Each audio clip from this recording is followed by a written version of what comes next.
자, 오늘 우리에게 주신 하나님의 말씀은 요한복음 20장 1절 그리고 11절에서부터 16절 말씀입니다. 설교 제목은 부활절 새벽, 부활이 기념될 때 항상 언급되는 이름입니다.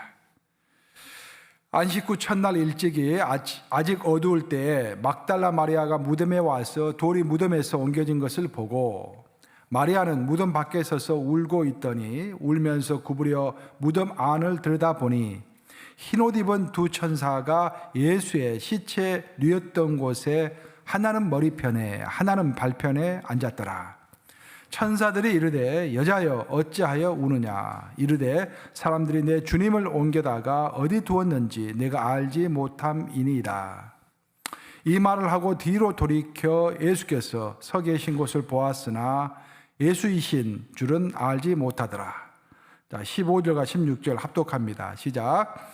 예수께서 이르시되 여자여 어찌하여 울며 누구를 찾느냐 하시니 마리아는 그가 동산지기인 줄 알고 이르되 주여 당신이 옮겼거든 어디 두었는지 내게 이르소서 그리하면 내가 가져가리이다. 예수께서 마리아야 하시거늘 마리아가 돌이켜 히브리 말로 라보니 하니 살아계신 하나님의 말씀입니다. 아멘.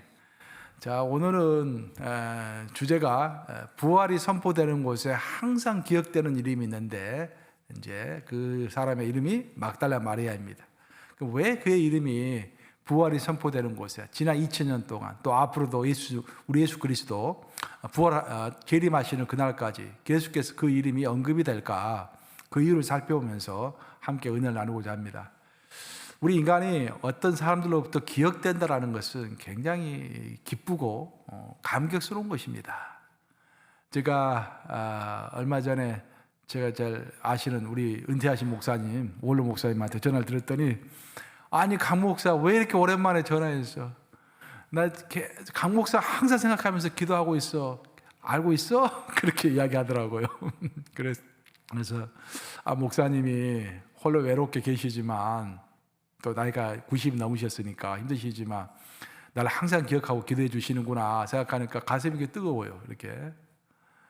또 이제 언젠가 제가 전도사 시절뿐만 아니라 제가 이제 첫 목회할 때 EM 목회를 제가 했지 않습니까? EM 목회할 때 학생들 캠퍼스 미니스트를 했는데 제가 이제 학생들 가르쳤던 학생들이 대학생들이 참 많아요.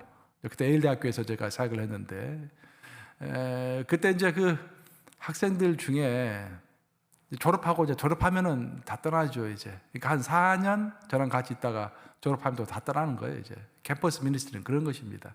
캠퍼스 사역이라는 것이. 그런데 언젠가 하나, 이 여학생 하나가 저한테 편지하고 어떤 소포를 보내왔어. 딱 내용을 읽어봤더니, 이제 오래전에 졸업하는 여학생인데, 목사님, 제가 지금 졸업해서 국제기구에서 일을 하고 있는데, 해외 출장을 가서 봤더니 물소뼈로 만든 빗이 있대요. 빗이 있어서 이게 무슨 빗이냐고 물어봤더니 머리가 자주 빠지는 분들에게 좋은 빗이라고. 그래서 머리가 빠지는 분에게 좋은 빗이라고 그랬더니 목사님이 생각이 났습니다. 그래서 목사님에 드리려고 이 물소뼈로 만든 이 빗을 보내드리오니 항상 이 빗으로 머리를 빗으시옵소서라고 이렇게 저에게 보내온 거예요. 이야, 이 감동, 그렇죠? 저를 잊지 않고 기억해주고 있다는 그 감동 있지 않습니까? 누군가가 기억해주고 있다는 것은 굉장히 감동스러운 것입니다. 그런데 이 막달라 마리아는 우리 예수님이 기억해 주셨을 뿐만 아니라 지난 2000년 동안 부활이 선포되는 곳에 항상 막달라 마리아 이름이 함께 따라갔습니다. 이 세상이 배출한 그 어떤 위대한 왕보다도, 그 어떤 위대한 사람보다도, 그 어떤 위대한 권력자보다도 그 이름이 찬란하게 빛나고 많은 사람들이 칭찬하고 기억하는 그런 이름이 됐다라는 것입니다. 이 결과가 좋다라는 거예요.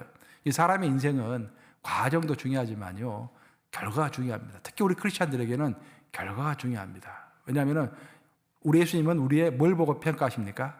열매를 보고 평가하신다고 그랬죠. 아무리 여러분들이 뭘 열심히 한다 해도 열매가 없으면 곤란합니다. 여러분들의 충성의 열매, 헌신의 열매가 있어야 돼요. 성경 공부했으면 열매가 있어야 합니다. 그죠? 열매를 우리는 평가받는 거예요. 과정이 아무리 훌륭하다고 그랬을지라도 마지막 심판의 순간에서 웃을 수 있는 사람, 그 사람이 결국은 성공하는 것입니다. 근데 막달라 마리아는 인생을 참 어려운 인생을 살았지만 결국 하나님 앞에서 칭찬받았고, 또 그 이름이 사실 그가 살아생전에는 굉장히 비천한 인생이었지만 전파 부활이 선포되는 곳에서 항상 이름이 언급될 정도로 굉장히 성공적인 그런 인생을 살았다. 왜 그랬을까? 함께 살펴보고자 하는 것입니다. 오늘의 본문은 내가 요한복음 20장을 선택했는데, 요한복음 20장에 보면은 예수님의 부활 기사가 나옵니다. 안식 후 첫날, 그러니까 안식이 끝나자마자, 그런 말이죠. 안식 끝나자마자 새벽이 됐을 때 막달라 마리아가 예수님이 묻혀 있는 무덤으로 가게 됩니다. 막달라 마리아는 걸어가면서 마음에 근심이 있었습니다. 뭐가 있었냐면은 예수님을 반드시 좀 봐야겠는데, 가장 큰 문제가 무덤, 그러니까 그 당시에 이스라엘의 무덤은 동굴 안에 무덤이 있는 거예요. 그러니까 동굴을 삽으로 파서 동굴을 만들든지 아니면 천연 쪽으로 동굴이 있든지 거기에다가 가족 묘지를 만드는 것입니다. 이제 그런데 그 묘지 안에 들어가려면은 그 동굴 바깥을 큰 돌로 막고 있기 때문에 그 문을, 큰 돌로 된 문을 이제 굴려야만이 그 안으로 들어갈 수 있는 거예요. 근데 새벽 너무 이른 시간이기 때문에 누가 그 돌을 굴려줄 사람이 있을까? 그걸 걱정하면서 길을 걸어갔던 것입니다. 그리고 딱 그 앞에 도착해 봐서 봤더니 놀랍게도 그렇게 큰 돌이, 예수의 무덤을 막고 있었던 큰 돌이 열려져 있었어요. 깜짝 놀랐습니다. 누가 이걸 열어놨을까? 혹시 도구를 하려고 이걸 열어놓은 건 아닌가? 그런 생각이 들었던 것입니다. 그래서 막달라 마리아는 빨리 가서 이제 그것을 제자들에게 알렸습니다. 그랬더니 제자 중에서 예수님을 사랑했던 베드로와 요한이 함께 이제 달려서 무덤으로 가보는 것입니다. 그리고 무덤이 비어 있는 것을 본 두 제자는 그 이제 예수님 무덤 안에가 예수님의 시체가 있어야 하는데 예수님의 시체가 없는 거예요. 그래서 누군가가 지금 도굴해 갔구나라고 생각하고 두 제자는 실망을 해서 자기의 집으로 돌아갔습니다. 근데 자기 집으로 돌아갔다라는 그 표현, 요한복음 20장 10절에 나오는데 그 표현을 보면은 영어를 보면은요, 홈스라고 되어 있습니다. 각자의 집으로 돌아갔다라고 되어 있어요. 그러니까 한 곳으로 돌아간 것이 아니라, 마가의 다락방으로 돌아간 것이 아니라 이제는 다 포기하고 자포자기 해가지고 자기들 각자의 집으로 돌아갔다라는 것입니다. 이 말은 이제 포기했다 그런 말이에요. 어느 한 곳에 모여가지고 대책을 마련하고 예수의 시체를 찾자, 어떻게 하자, 그런 것은 소망도 없어져 버리고 이제는 우리가 할 수 있는 선을 넘어섰다. 그리고 예수는 이미 죽었다. 이제 이 면에 대해서는 예수와 관련해 가지고는 모든 것을 포기하자라고 이야기하고 각자의 집으로 돌아갔다라는 의미에서 홈스, 즉 복수로 표현하고 있는 것입니다. 그만큼 이제 다른 제자들과 함께 모여서 대책을 상의할 기록도 없고 기대도 없어져 버린 것입니다. 그런데 막달라 마리아는 달랐습니다. 그녀는 집으로 돌아가지 않고 예수님의 무덤 밖에 서서 홀로 울고 있었습니다. 여기서 울고 있었다, 영어로는 weep라고 이렇게 표현됐는데 원어적 표현을 보면은요, 그냥 우는 게 아니라 훌쩍훌쩍하거나 으흑 하는 것이 아니라 대성통곡을 하는 것입니다. 머리를 다 풀어 헤치고 땅을 치면서 온 세계가 다 들릴 정도로 대성통곡을 하는 것입니다. 이 새벽 시간에 대성통곡을 했을 때 그 소리가 아마도 마을까지 들리지 않았을까? 새벽을 찢으면서 그 소리가 잠자고 있는 사람들 귀에까지 들릴 정도로 큰 소리로 울지 않았을까라는 생각을 저는 해보는 것입니다. 이렇게 울다가 그녀는 너무도 아쉬워가지고 누가 예수님의 시체를 가져갔을까? 그 마음이 너무도 아쉬워가지고 혹시나 하고 다시 한번 무덤 안을 들여다보았는데 바로 거기서 막달라 마리아는 흰옷 입은 두 천사와 부활하신 예수님을 만나게 되는 것입니다. 이렇게 해서 막달라 마리아는 예수님의 부활을 목격한 최초의 사람이 되었습니다. 성경에서는 항상 순서가 중요합니다. 누구 이름이 먼저 나왔는가 항상 중요합니다. 중요한 것이 항상 앞에 나오게 되어 있습니다. 그런 의미에서 예수의 부활을 최초로 목격했다는 것은 굉장한 사건입니다, 여러분. 이 보통 사건이 아닙니다. 그러니까 신약에서의 최고의 절정은 부활인데, 그 부활은 예수님이 하셨고 그 부활을 목적은 인간이 하는 것인데, 인간이 부활과 관련해 가지고 인간이 할 수 있는 것은 부활을 목격하고 증거하는 것만 인간이 할 수 있는 거예요. 근데 신약 시대 최고의 사건을 인간이 목격하고 증거하는 데 있어서 언급된 이름의 첫 번째 이름이 바로 막달라 마리아다라는 것은 어마어마한 사건인 것입니다. 그런데 여기서 우리가 이해가 안 되는 면이 한 가지 있는데, 그것은 뭐냐면은 그 당시 유대교의 율법에 따르면은 증인은, 여자는 증인이 될 수가 없었습니다. 그것이 유대교 율법이에요. 거기서 우리가 퀘스천 마크를 붙이게 되는 것입니다. 부활을 첫 번째로 목격했다라고 우리는 보통 이야기하잖아요. 목격했다라는 것은 증인이 됐다라는 이야기인데, 증인은, 여자는 증인이 될 수 없는데 어찌하여 막달라 마리아 그 여인이 첫 번째 목격자가 된 것인가? 그것은 예수님이 허락하셨고 더 나아가서 예수님이 의도하셨기 때문에 그것이 가능했던 것입니다.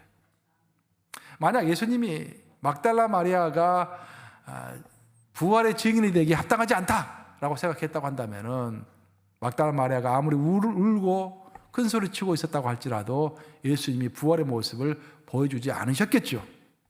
오히려 부활의 모습을 첫 번째로 수제자인 베드로나 사랑하는 제자인 요한에게 제일 먼저 보여주셨겠죠.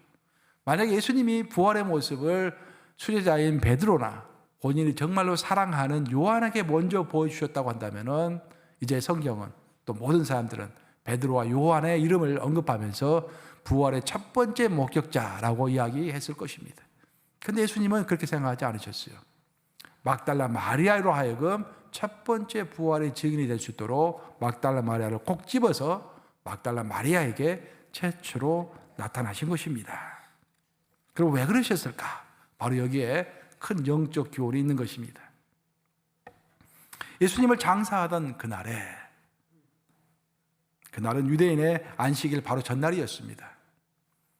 안식일 전까지 나무 위에 달린 자들, 즉 십자가 위에 달린 자들은 빨리 그 시체를 치워야 했습니다. 그래서 안식일이 시작되기 전에 그 시체를 빨리 치우고 장사하는 것이 필요한 상황이었습니다.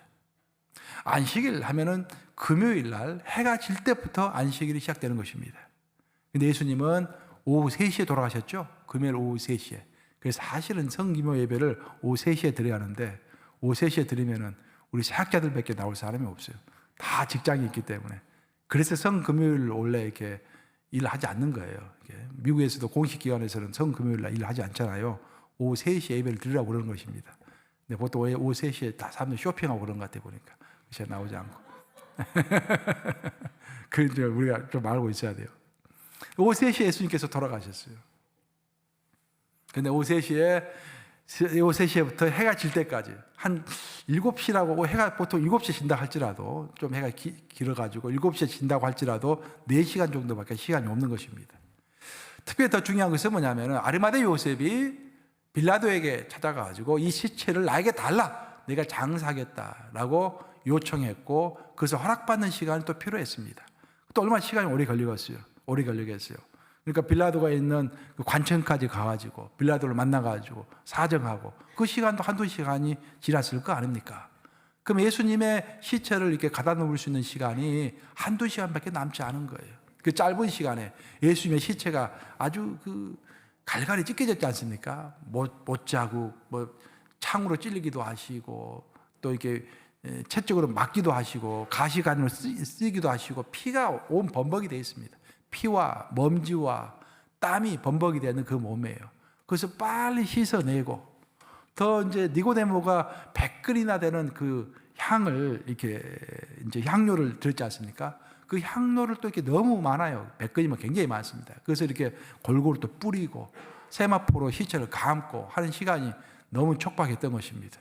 왜냐하면 딱 해가 지면은 모든 활동을 할 수 없으니까, 사람들이 움직일 수 없으니까 안식이 돼가지고 그 짧은 시간에 제가 봤을 때는 1시간 이내에 다 끝내야 했지 않을까 싶은데 빨리빨리 끝내야 했기 때문에 대강대강 일을 처리했던 것입니다. 그것을 본 마리아는 가슴이 찢어진 거예요. 만약에 진실로 예수님을 사랑하는 사람이 아니었다고 한다면 뭐 예수님의 시체가 어떻게 되든 예수님의 시체냐 그걸로 끝났다라고 생각하겠지만, 진실로 사랑하는 사람은 그 사람이 죽은 다음에도 그 사람을 잊지 못하는 거 아니겠습니까? 그 사람의 묘지에 자꾸 가게 되고 그 사람이 마지막 가는 길을 그래도 좀 더 잘 가게 해주기 위해서 또 이렇게 제대로 격식을 차려가지고 장례식이 집행되기를 원하는 마음, 그거 다 있는 거 아니겠습니까? 막달라 마리아는 예수님을 너무 사랑했기 때문에 예수님의 시체가 대강 이렇게 처리되는 것이 마음이 아팠던 것입니다. 바로 그래서 그 예수님의 시체를 제대로 내가 좀 한번 손봐야겠다. 예수님의 핏자국도 다시 다 한번 닦아보고 또 세마포도 다시 이렇게 감아보고 향료도 제대로 한번 놓고 내가 수고스럽겠지만 한번 해야겠다. 그런 마음을 먹었던 것입니다.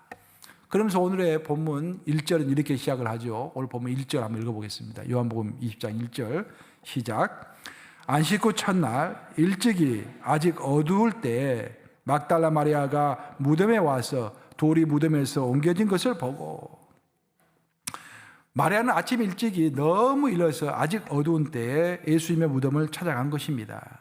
다른 말로 하면은 빨리 안식일이 끝나기를 밤새 내내 기다리다가 안식일이 딱 끝나는 시간이 되자마자, 그래서 움직일 수 있는 시간이 되자마자 지체 없이 그냥 예수님의 무덤을 향하여 발걸음을 옮겼던 것입니다.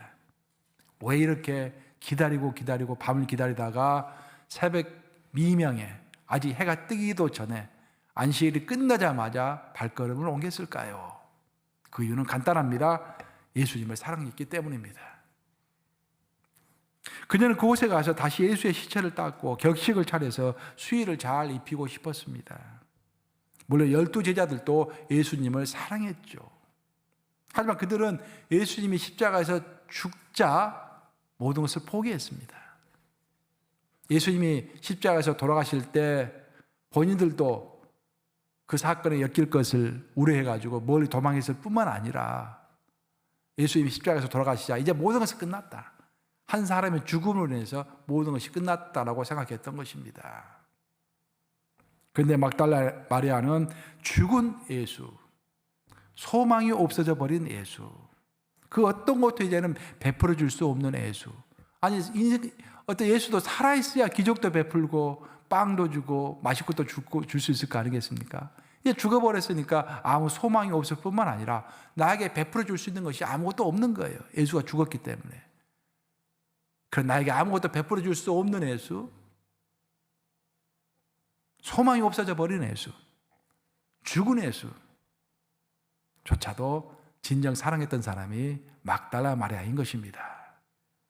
여기에 이제 큰 이 교훈이 있다고 저는 생각합니다. 우리가 왜 예수를 사랑하는가? 여러분, 왜 예수를 사랑하십니까? 우리가 왜 예수를 사랑하는가? 많은 사람들은 예수님이 주는 것 때문에 좋아한 거예요. 예수님이 베푸시는 기적이 좋고, 예수님의 말씀이 좋고, 예수님이 나에게 어떤 베풀어 줄 수 있는 여러 가지 그 혜택이 좋은 거예요. 그래서 예수를 열심히 따랐습니다. 근데 그것을 예수님이 더 이상 베풀어 줄 수 없는 상태가 됐을 때는 예수님을 다 떠나버린 거예요. 근데 막달라 마리아는 예수님이 살아생전에 자신에게 베풀어 주셨던 그 조그만 하나의 은혜를 잊지 않고서 예수님을 끝까지 쫓아갔던 것입니다. 그야말로 막달라 마리아에게 있어서 예수는 오직 예수였습니다. 마리아는 예수님의 시신이 대충 무덤에 안치된 모습을 보면서 마음이 아팠습니다.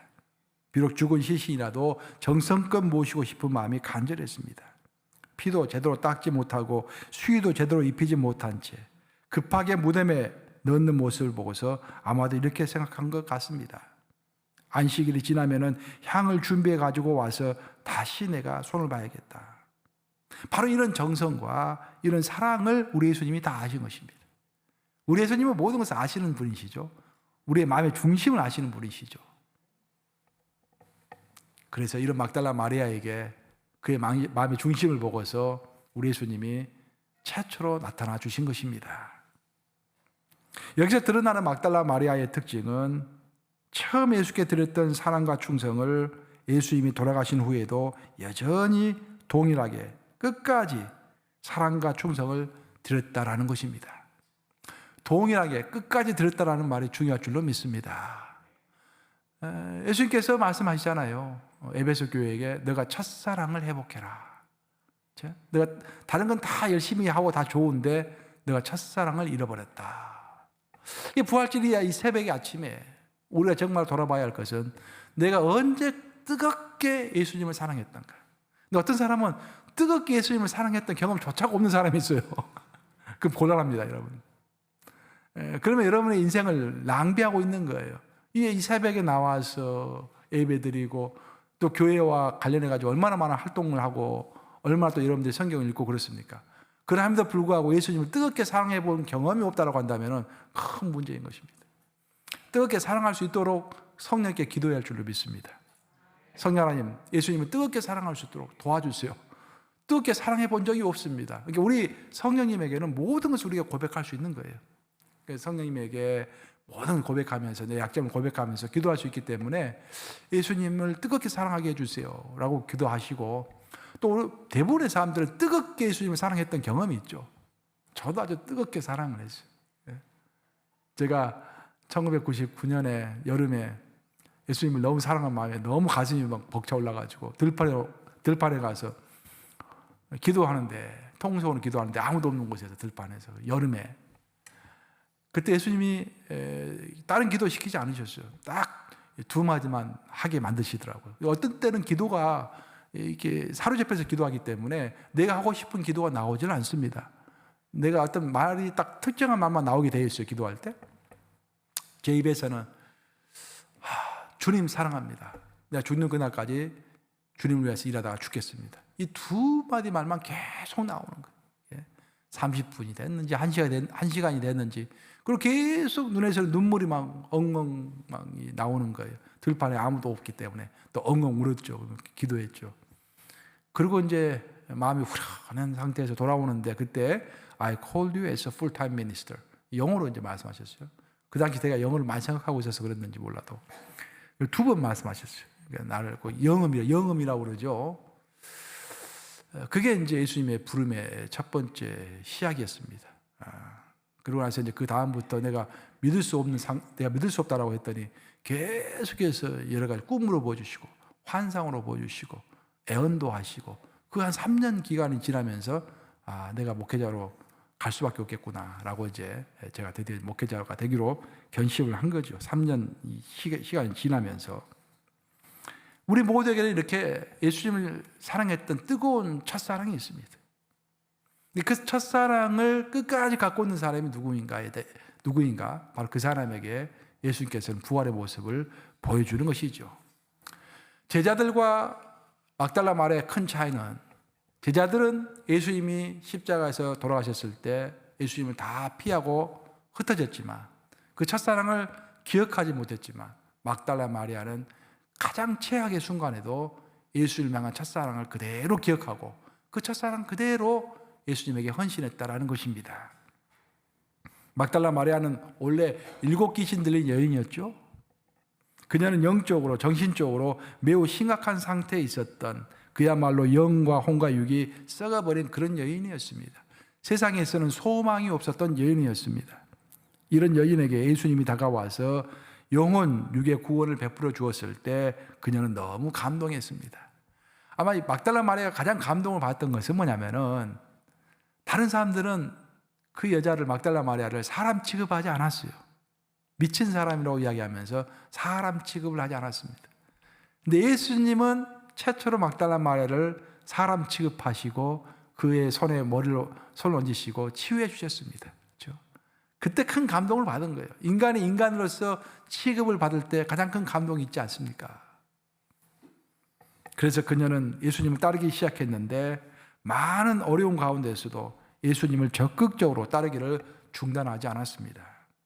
심지어 남자 제자들이 모두 도망을 한 상태에서도 그녀는 예수님의 십자가 바로 곁에 있었고 예수님의 죽음 이후에는 그분의 무덤 바로 옆에서 울고 있었던 것입니다.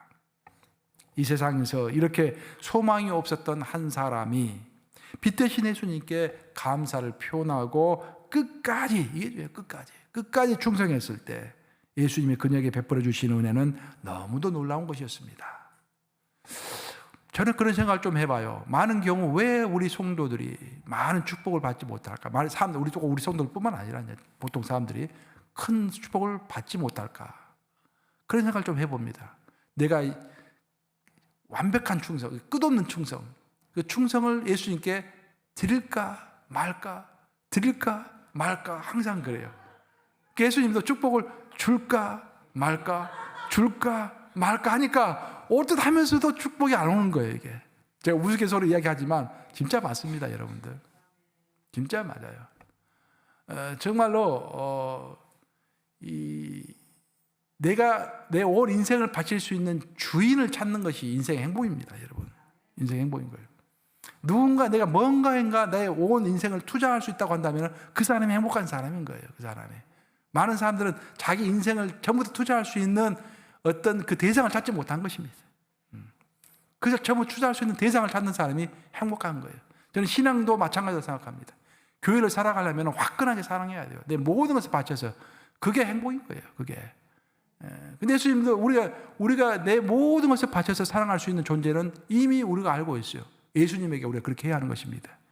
근데 그 드릴까 말까 하니까 축복도 올까 말까 그렇게 되는 것입니다. 여러분, 이처럼 우리 인생의 승리는 내가 예수를 끝까지 사랑함으로 예수님이 나를 인정해 주시는 것에 달려있을 줄로 믿습니다. 내 말씀 마무리합니다. 1997년도 4월 11일 날 이탈리아에서는 아주 큰 사건이 하나 있었죠. 17세기 르네상스 시절에 지어진 토리노 대성당에 큰 화재가 났습니다. 토리노 대성당 하면 유명한 게 그 예수님이 이제 죽으셨을 때 그 몸을 시체를 감았던 수위가 있는 곳입니다. 그 세마포옷이 이제 있는 곳이 바로 그 토리노 성당이에요. 근데 거기에 화재가 발생한 거예요. 누전 때문에.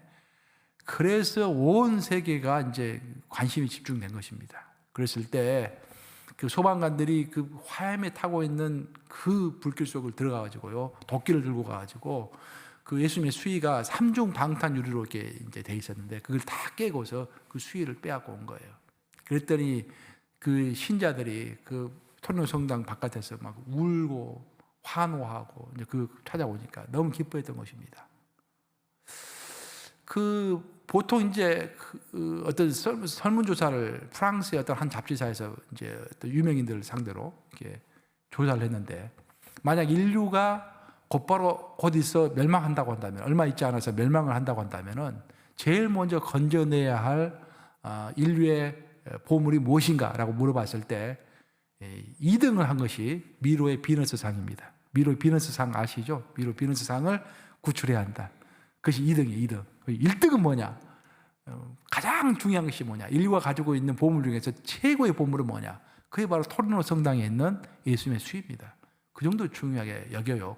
예수님이 입었던, 시체를 감았던 그 세마포 옷. 그런데 참 이상한 것은 삼배옷, 세마포 옷, 정말로 흔한 옷입니다. 왜 하필 이 지저분한 삼배 수의가 인류의 최고 보물로 지정이 되었을까요? 그것을 입으신 분이 바로 예수님이시기 때문입니다. 원래 예수님이 입었던 그 삼배 옷은 니고데모가 입으려고 준비했던 것입니다. 근데 만약 그것을 예수님이 입지 않고 니고데모가 입었다고 한다면은 그 수의는 이미 흙먼지가 되어 있어서 지금 없어졌을 것이고 그 누구도 돌아보지 않는 흉한 물건이 되었을 것입니다. 하지만 예수님이 입으셨기 때문에 이것은 인류 최고의 보물이 된 것입니다. 이것은 우리의 인생에 있어서도 그대로 적용이 됩니다. 여러분이 아무리 똑똑하고 여러분이 아무리 대단한 인생을 사는 것 같이 생각이 되어도 그 또한 잠시 있다가 없어질 그런 인생입니다. 이 한국 요즘에 정치 이렇게 뭐 대통령 새로 되고 그러니까 정치 이야기가 많더라고요. 근데 보세요. 그 김영삼 대통령이라든지 김대중 대통령이라든지 그 기라성 같은 사람들 다 죽었지 않습니까? 이러고 다 죽었잖아요. 아무리 똑똑해도 잠시 있다가 없어질 그런 인생입니다.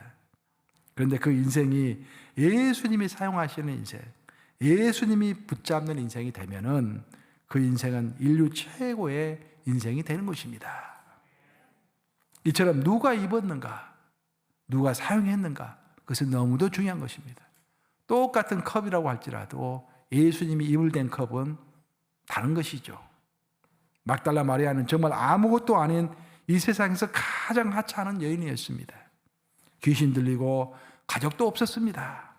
그런데 그녀는 그녀의 마음과 정성과 사랑과 그녀의 인생 전체를 고스란히 예수님께 드렸습니다. 만약 그녀가 자신만을 위해서 인생을 살았다고 한다면 그녀의 인생은 비참하게 아무도 주목하지 않는 그런 썩어가는 인생을 살다가 그걸로 끝났을 것입니다. 그러나 그 하찮은 여인이 주님의 도구가 되기 위하여 자신의 모든 것을 온전히 바쳤을 때 인류 최초로 예수님의 부활을 목격한 정말로 없어서는 안 될 한 여인이 되었던 것입니다. 사실 생각해 보면은 막달라 마리아가 모든 걸 바친 것도 아니에요. 사실 사랑과 정성을 바친 것이죠. 충성을 바친 것이죠. 첫 번째 했던 첫사랑을 끝까지 가지고 있었던 것이죠. 그것만으로 예수님 감동을 했고 그녀에게 손 얹어주셨던 것입니다. 이 말씀 명심하심으로 변함없는 정말 한결같은 사랑과 충성을 예수님께 드리심으로 예수님이 기뻐하시고 예수님이 항상 찾으시는 그런 여러분들 되시기를 주님의 이름으로 축복합니다. 기도하시겠습니다. 주님, 이 부활절 이 새벽에 막달라 마리아를 생각합니다. 그녀의 인생은 비참한 인생이었지만 귀신 들린 인생, 사람들이 다 외면하는 인생이었지만 예수님을 너무도 사랑했고 아무런 소망이 없어져 버린 예수, 이미 죽어버린 예수, 아무것도 베풀어 줄 수 없는 예수조차도 사랑하면서 정말 경의를 표현하고 그의 마음의 정성을 표현하고자 했을 때 주님께서 막달라 마리아에게 최초로 부활의 몸을 보여주심으로 예수의 부활이 선포되는 곳에는 항상 막달라 마리아 이름이 따라가게 되었습니다. 주님, 우리가 큰 교훈 주시게 한 거 감사합니다. 우리가 주님을 그렇게 뜨겁게 사랑했던 때가 언제였습니까? 아버지, 그때를 기억하게 해주시옵소서. 우리의 그 뜨거운 사랑을 회복하게 해주시고 한번 드렸던 우리의 정성과 마음 충성을 죽는 그날까지도 유지할 수 있도록 아버지 도와주시옵소서. 성령 하나님께서 특별하게 우리 각자를 인도해 주시사 막달라 마리아처럼 설사 우리 예수님이 소망 없어져 버린 그런 몸이 된다고 할지라도 예수님을 끝까지 사랑할 수 있는 그런 충성스러운 마음을 우리 모두에게 허락하여 주시옵소서. 예수 그리스도를 받들어 기도합니다. 아멘.